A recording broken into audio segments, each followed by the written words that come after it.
Hello my dear friends, आप सभी का हमारे चैनल बीटीयूपी स्टडी पॉइंट में स्वागत है। दोस्त जो आपकी बायोलॉजी की क्लास चल रही थी रुधिर ब्लड से रिलेटेड, मैंने दोस्त 2 क्लासेस को बहुत ही अच्छी तरीके से कंप्लीट कराया था थ्योरी के। आज भी आपका 3rd क्लास है, इसमें हम थ्योरी के लास्ट आपका थ्योरी का ये लास्ट सेशन रहेगा। इसके बाद जब भी सेशन होगा तो वहाँ पे आपका एमसीक्यू टाइप के क्वेश्चन सॉल्व कराएंगे बहुत ही अच्छी तरीके से, बेहतरीन तरीके से। तो आज के इस वीडियो में हम बात करेंगे बहुत से इंपॉर्टेंट पॉइंट, जैसा कि मैंने आपको पिछली वीडियो में बताया था ब्लड ग्लूकोज, ब्लड ग्रुप्स के बारे में, एंटीजेंस के बारे में, एंटीबॉडीज के बारे में, ये सभी पॉइंट पे आज हम चर्चा करेंगे इस वीडियो में। तो वीडियो को एंड तक देखना ना भूलिएगा और चैनल पे पहली बार विजिट कर रहे हैं तो सब्सक्राइब करिएगा ताकि आने वाली हर एक वीडियो का इंफॉर्मेशन आप तक सबसे पहले पहुंच सके। तो चलते हैं दोस्त हम अपने फर्स्ट टॉपिक पे। हमारा जो फर्स्ट टॉपिक है वो है रुधिर ग्लूकोज, ठीक है, ब्लड ग्लूकोज। इसमें दोस्त होता क्या है, इस टॉपिक का मतलब आप समझ लीजिए, आप समझ जाएंगे, ठीक है। कोई भी जैसे हम भोजन को ग्रहण करते हैं, ठीक है, तो भोजन ग्रहण करने के पश्चात वो तुरंत तो आपको ग्लूकोज प्रदान करता नहीं है, ठीक है, लेकिन अगर आपका कुछ समय हो जाता है यानी 10 से 12 घंटे के पश्चात जो हम यहाँ पे आहार नाल के रूप में भोजन ग्रहण करते हैं, तो वो क्या होता है, उसमें रुधिर ग्लूकोज का स्तर आपका क्या होता है, बढ़ने लगता है, ठीक है। कब बढ़ता है, ये आपका 12 घंटे के पश्चात आपका बढ़ने लगता है। इसमें आपका 80 से 100 मिलीग्राम 100 ml बढ़ जाता है, परंतु जो इसकी सांद्रता होती है कार्बोहाइड्रेट युक्त आहार ग्रहण करने के पश्चात ही बढ़ती है, ठीक है। इसकी जो सांद्रता है वो आप कार्बोहाइड्रेट युक्त कोई भी आहार के रूप में ग्रहण करेंगे तभी आपका इसकी सांद्रता बढ़ेगा। यदि रुधिर ग्लूकोज का स्तर 180 मिलीग्राम 100 ml से बढ़ जाता है तो यह मूत्र में प्रकट होना प्रारंभ हो जाता है, जिसे हम ग्लाइकोसूरिया नाम से जानते हैं, ठीक है। व्रत के दौरान ग्लूकोज की मात्रा 70 से 110 मिलीग्राम तथा नाश्ते के पश्चात 110 से 140 मिलीग्राम होती है, ठीक है। ये वैल्यू आप याद रखिएगा यहाँ पे। कब, व्रत के दौरान ग्लूकोज की जो मात्रा होती है कितनी होती है, 70 से 110 मिलीग्राम, और नाश्ते के पश्चात कितनी हो जाती है, उसमें आपका 110 से 140 मिलीग्राम हो जाती है।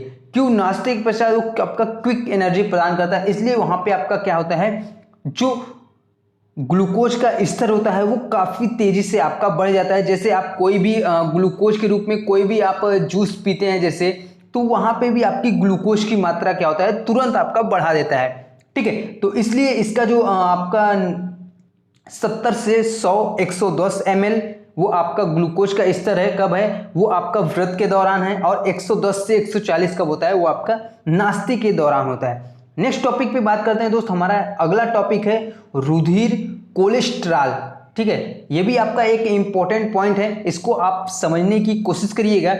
रुधिर कोलेस्ट्रॉल, सीमित मात्रा में रुधिर कोलेस्ट्रॉल की मात्रा लाभदायक होती है, जबकि अगर इसकी कोलेस्ट्रॉल की मात्रा अधिक हो जाएगा तो ये हमारे लिए क्या होता है, बहुत ही हानिकारक होता है। यह जैव कलाओं, विटामिन डी, पित्त लवणों, स्टीरॉयड्स, हार्मोन्स के संश्लेषण में प्रयुक्त होता है, जो हमारा कोलेस्ट्रॉल होता है, ठीक है। इसकी सामान्य मात्रा 100 ml रुधिर प्लाज्मा में 180 से 180 मिलीग्राम होती है। कितनी होती है, 80 से 180 मिलीग्राम होती है, कितने में, 100 ml रुधिर प्लाज्मा में, ठीक है। रुधिर कोलेस्ट्रॉल की मात्रा, बढ़ी मात्रा रुधिर नलिकाओं की आंतरिक दीवारों जैसे धमनियों, शिराओं में जमाव प्रारंभ कर देती है, जो कि उच्च रुधिर दाब तथा हृदय रोग का कारण बन जाता है, ठीक है। ये तो रहा हमारा रुधिर कोलेस्ट्रॉल के बारे में। अगले टॉपिक पे चलते हैं। जो हमारा नेक्स्ट टॉपिक है दोस्त वो है आपका ब्लड ग्रुप्स, ठीक है। ब्लड ग्रुप्स के बारे में ध्यान से समझिएगा, इसमें से आपको एंट्रेंस एग्जाम में क्वेश्चन भी देखने को मिलता है। तो इसके जो खोजकर्ता थे वो थे हमारे कार्ल लैंडस्टीनर साहब, ठीक है। कार्ल लैंडस्टीनर साहब थे, जो कि ऑस्ट्रेलिया के एक रोगविद थे, रोग विज्ञान के जनक माने जाते हैं, जिसका नाम है कार्ल लैंडस्टीनर, ठीक है। इन्होंने ब्लड को 4 भागों में बांटा।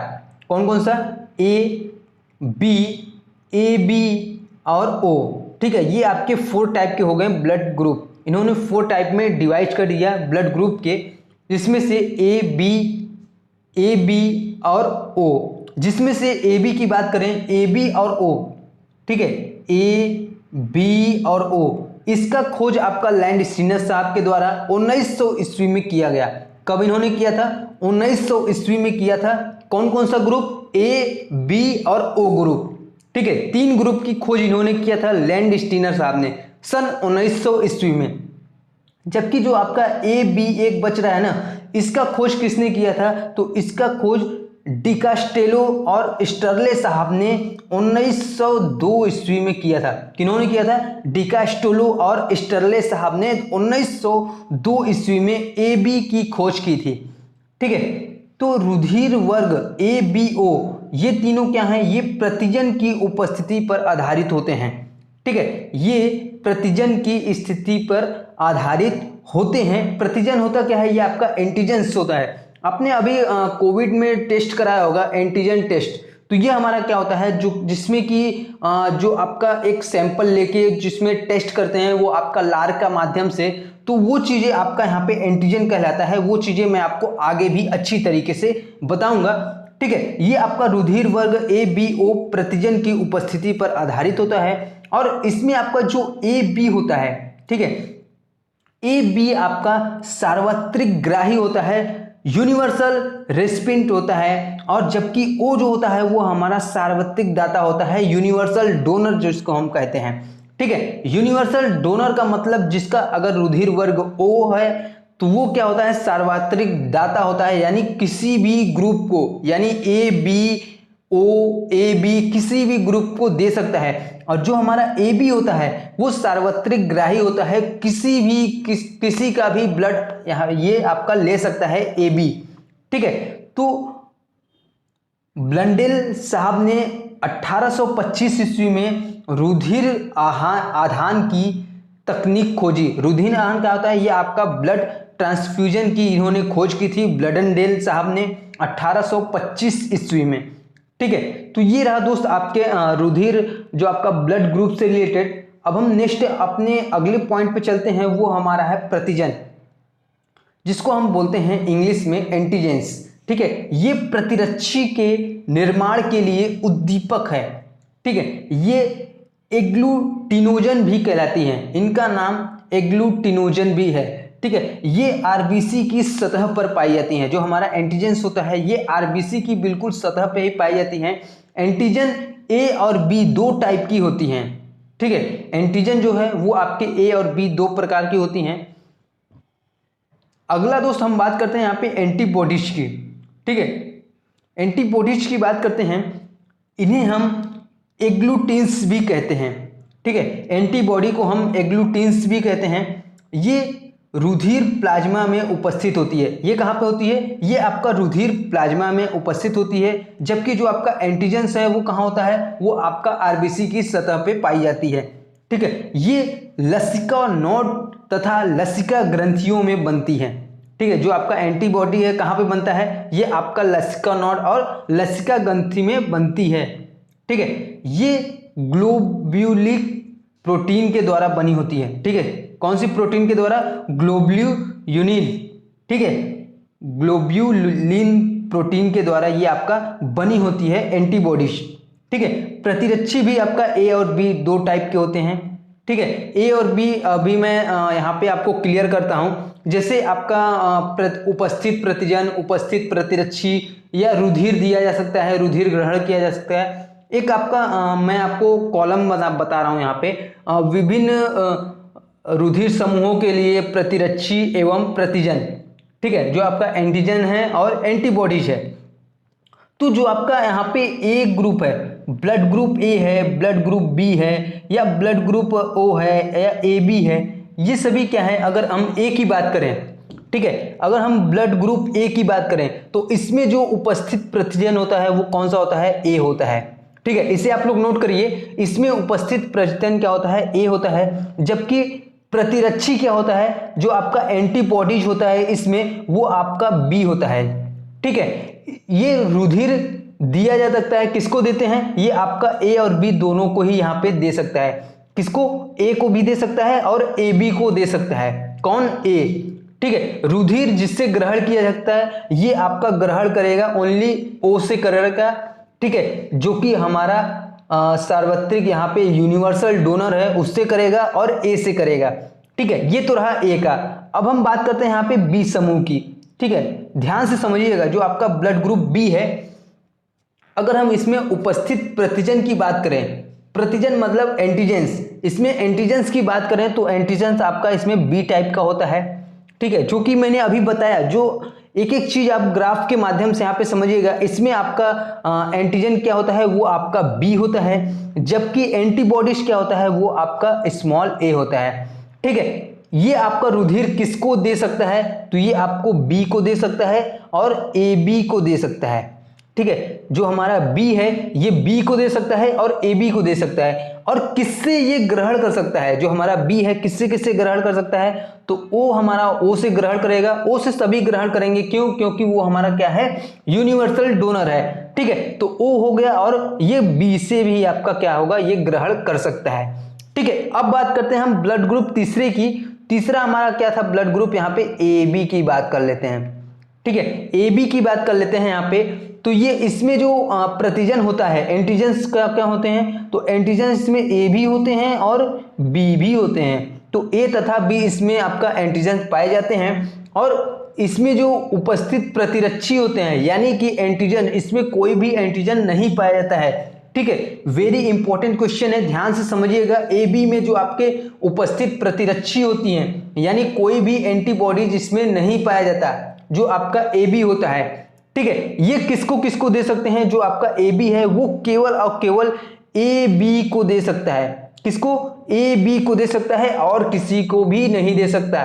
ठीक है, केवल और केवल ए बी को दे सकता है। ठीक है, किससे किससे ग्रहण कर सकता है ए बी, तो ए बी हमारा ओ से भी ग्रहण कर सकता है, यानी जो हमारा सार्वत्रिक डोनर है उससे भी ग्रहण कर सकता है, ए से भी करेगा और बी से भी करेगा और प्लस ए बी से करेगा, यानी चारों वर्ग के समूह से वो ग्रहण कर सकता है। कौन? A B. ठीक है, अब बात कर लेते हैं हम यहाँ पे डोनर की। ठीक है, लास्ट हम बात कर लेते हैं ओ की यहाँ पे।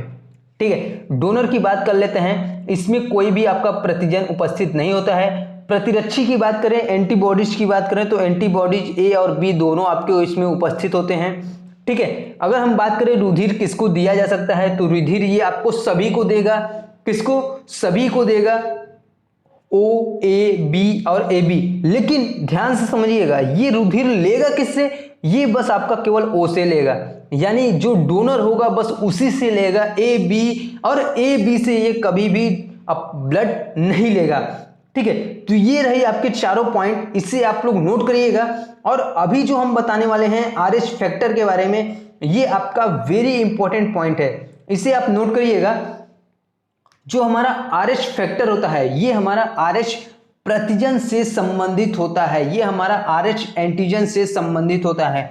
आरएच फैक्टर की खोज लैंड स्टीनर तथा विनर साहब ने 1940 ईस्वी में एक रिसस बंदर में की थी। कहाँ पे की थी? रिसस बंदर में की थी। वे जीन जो आरएच फैक्टर को नियंत्रित करते हैं स्वजात गुणसूत्रों में उपस्थित होते हैं।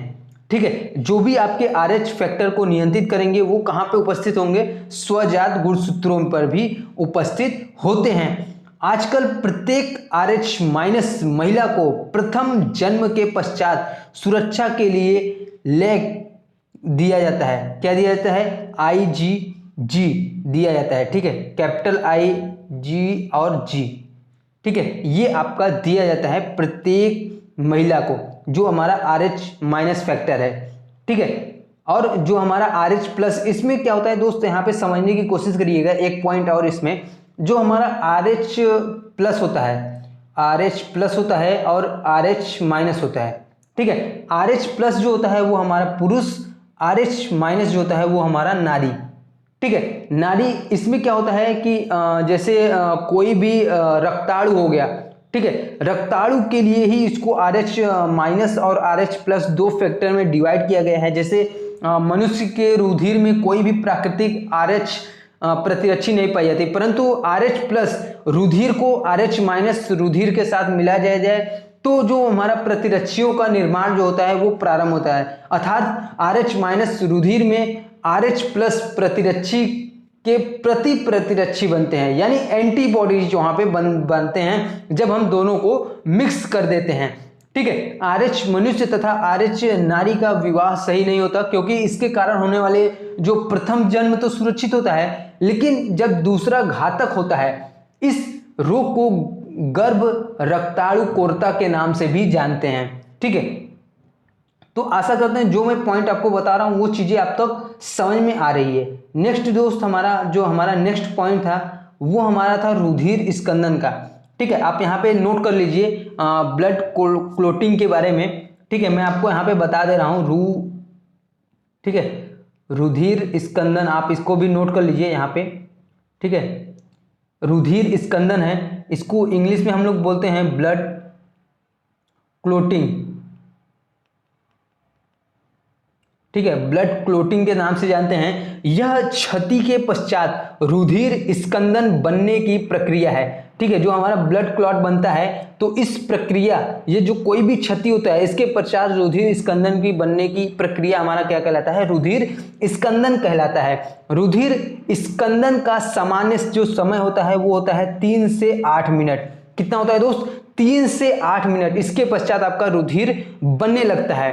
ठीक है, रुधिर नलिकाओं में स्कंदन प्रतिस्कंदन पदार्थों जैसे हिपेरिन द्वारा रोका जाता है। ठीक है, किसके द्वारा? हिपेरिन द्वारा रोका जाता है। प्रतिस्कंदन स्कंदन को रोकने हेतु धनायन हटाता है। ठीक है, और एक इंपॉर्टेंट ये पॉइंट है, इससे आप लोग नोट करिएगा इसमें ब्लड क्लोटिंग में। पहला पॉइंट है हीमोफीलिया एक आनुवांशिक रोग है। कैसा है? एक आनुवांशिक रोग है जिसमें रुधिर स्कंदन नहीं होता है। ये हमारा कौन सा रोग है? हीमोफीलिया नामक।